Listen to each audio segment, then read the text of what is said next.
So I'd like to tell you a little bit about Abraham. And you might wonder, well, why Abraham? Hasn't he been dead a long time if he even existed?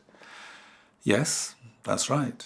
But, Jews, Christians and Muslims all regard him as the founder of their faith, as the father of faith.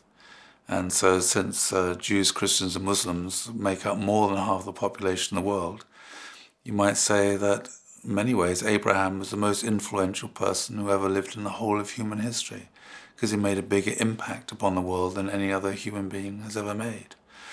In which case, well, maybe it would be nice or important to learn a little bit about who Abraham was and what he believed and how his beliefs shaped the last 4,000 years, up until and including today and tomorrow. So Abraham then, he was born in Ur, in modern-day Iraq, and he had a dad, and his dad was called Terah, and his dad had a job. He had his own business, and his business was making idols.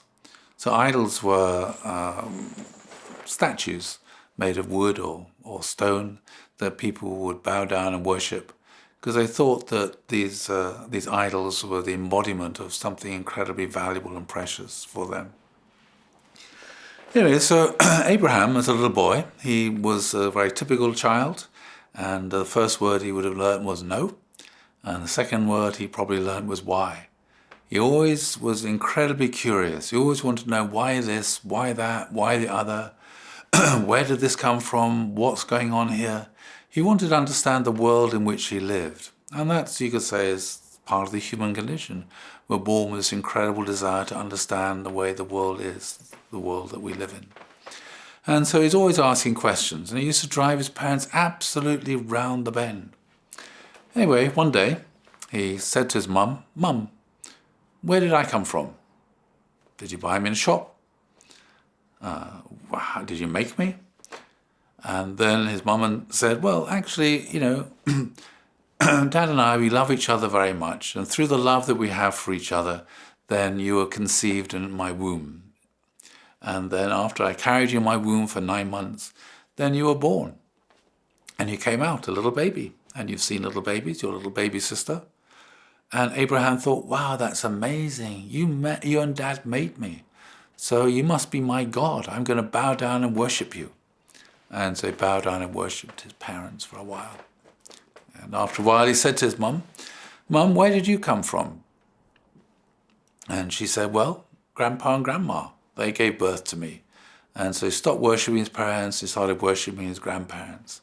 So Abraham then had this incredible desire to understand where did he come from, because he had this feeling that where he came from was very much tied into who he was, what kind of a person he was, where did he get the values that he had, where did he get the ideas that he had, where did he come from. And we can see this a lot in the world in which we live today. A lot of people, they want to know where do they come from, especially people who've been adopted. They may love their parents who adopted them, adopted parents, but often there's a question, who are my natural parents? Where did I come from? Why does my physical body look the way that it looks? Maybe there's, where did I get some of the traits that I have, which I obviously didn't get from my own parents? And so often people go on a quest, trying to understand the origin, where they come from, feeling that understanding the origin is also connected to understanding who they are, what their identity is. And increasingly we can see on television people been doing testing their DNA and trying to find out if they got if they can trace their natural parents, or maybe brothers and sisters, or uncles and aunts, and then meeting up with them. And sometimes it's an incredibly joyful and happy experience where people feel incredibly connected, and then they understand, oh, that's where my nose came from, or that's where my musical ability came from. I inherited it from my parents. Of course, sometimes it's rather traumatic experience, but for people it's really important to understand, where do I come from? Because that's connected to who am I? And we all ask the question, who am I? And that's often defined by where we come from. So for Abraham, this is incredibly important. And then he went to see his grandma and grandpa, and he bowed down to them a few times. And then he said to Grandma one day, "Grandma, you look really old. You got so many wrinkles. have you always existed? And she said, no, I had parents as well. And Abraham said, well, where are they? I want to go and meet them. I want to go and see them. And she said, well, actually they died. They're no longer alive. They're buried in the cemetery outside the town. So Abraham, got up and he went to the cemetery and he took a brush and started scrubbing some of the gravestones until he found his great-grandparents. And he thought, well, maybe I've got great-great-grandparents. So he found them. And he looked for all the people who had the same family name as he did. And he realized, wow, these are all the people who came before me. And I wonder what I gained or learned from them all. And then one day, some grave diggers came and they started digging a hole and they disturbed one of the existing graves. And Abraham went and peered into it and he saw there was just bones and dust. And he thought, well, that's what happens. Our body just decays and turns into bones and dust. And that means that our body actually comes from the earth. So he thought, well, maybe I can talk about Mother Earth. And he started worshipping and taking care of the earth. And then one day it was really cold because the sun hadn't been shining. And then a few days later the sun came out and he felt alive when he had the sun's rays on his face. And he thought, well, maybe life comes from the sun. And then he realized actually everything in this world is just changing. But there must be something that is behind it all. Maybe there must be some unchanging reality. I have parents and grandparents and great-great-grandparents. There must be a first cause that created the heavens and the earth. The earth, the stars, the universe hasn't always existed. It must have had a beginning. And he realized, that must be my beginning too. I'm going to worship the invisible God or being that created the heavens and the earth. And he thought, I wonder if it's possible to talk. I can talk to my parents. I can talk to my grandparents. I wonder if it's possible to talk and have a conversation with the invisible being that created everything. And so he started talking to this invisible being. And he found he was able to develop a relationship. And he could feel this presence of this loving presence. And developed a conversation and asked questions and got some answers. And then he realized, actually, this is the core of my identity. Actually, I have parents who gave birth to me and brought me up. I have a relationship with the natural world, it's like Mother Earth. But also, there's an invisible God that created me, and I have an incredibly deep relationship, or I can have an incredibly deep relationship with this invisible God that created me. And he felt then, actually, maybe I'm God's son. And maybe every single human being is God's son or God's daughter.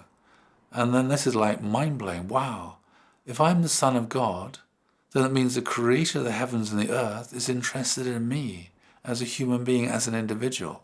That's really mind-blowing. Why should the creator of the heavens and the earth take an interest in me and care about me and be interested in who I am? And then he started to develop this relationship with this divine being. And so Abraham then, when he asked these kind of questions, then he embarked on a journey to try to understand the nature of the world in which he lived, try to understand where he came from, try to understand his relationship with everything.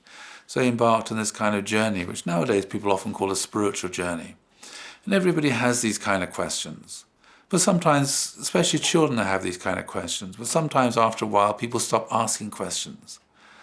And that becomes a problem. Then they just close down that kind of thing and they just start investing themselves in earning money or doing this and that. And they stop asking the sort of more profound questions about, or you might say ultimate questions, about who am I, where do I come from, where does this world come from, why is there suffering in this world? So these kind of ultimate questions are the kind of questions that religious people have always been asking. And it's not that there's any particular answer which is the right answer, because life is, in many ways, just a journey trying to make sense of the world in which we live, trying to find answers that will help us along our way. And many of these answers are ones that often we just discover for ourselves. It's like our own realizations, our own discoveries. And so Abraham then, he set off on this journey of understanding, trying to understand himself, where he came from, and on the way he discovered lots of things. And then he started to share these things with others. And that became the origin of these three great religions, Judaism, Christianity and Islam. And sometimes they've formalized these answers, and sometimes they've made them rather dogmatic. But for Abraham, the most important thing was not the answers, it was the questions. And trying to find answers to the questions. But the questions are more important, and the journey is more important than actually trying to, or thinking you've arrived at the destination in terms of a set of correct answers, or something like that. Because one should always be very open to the future, and open to what life brings to us, and grapple with it.